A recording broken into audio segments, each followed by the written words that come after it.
மலை போல துன்பம் என்னை சூழும் போது அதை பனி போல உருகிடச் செய்பவரே.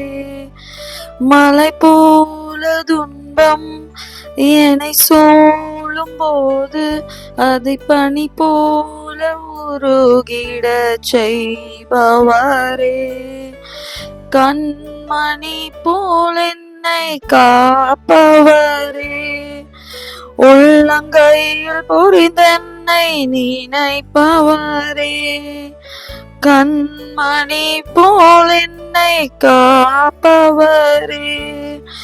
உள்ளங்கையில் பொறித்தென்னை நினைப்பவரே.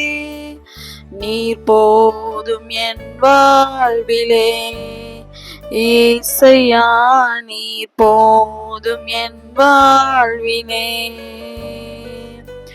தாய் போல தேற்றி தந்தை போல ஆற்றி தோள் மீது சுமந்திடும் என் ஏசையா, உம்மை போல புரிந்து கொள்ள யாரும் இல்லையே. உம்மை போல அரவணைக்க யாரும் இல்லையே. உம்மை போல புரிந்து கொள்ள யாரும் இல்லையே. உம்மை போல அரவணைக்க யாரும் இல்லையே. நீர் போதும் என் வாழ்விலே ஏசையா, நீர் போதும் என் வாழ்விலே. நீர் போதும் என் வாழ்விலே ஏசையா, நீர் போதும் என் வாழ்விலே.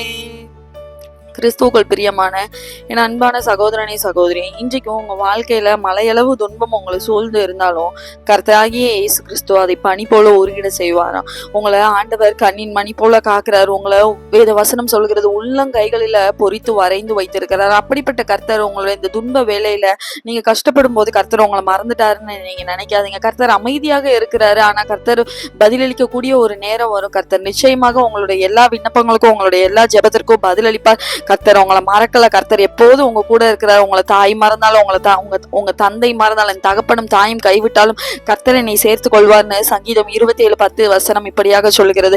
கர்த்தர் உங்க வாழ்க்கையில தாயும் தகப்பனுமாக இருந்து உங்களை யாருமே புரிந்து கொள்ள உங்களை அரவணைக்க யாருமே இல்லைனாலும் ஆண்டவர் உங்களை புரிந்து உங்களை அரவணைத்துக் கொள்வார். கர்த்தர் உங்களுக்கு வழிகளை எல்லாம் காட்டுவார். உங்களுடைய துன்பங்கள் எல்லாம் கர்த்தர் மறைந்து போக செய்வார். கர்த்தர் உங்களோடு கூட இருக்கிறார். நீங்க பயப்படாதீங்க. God bless you.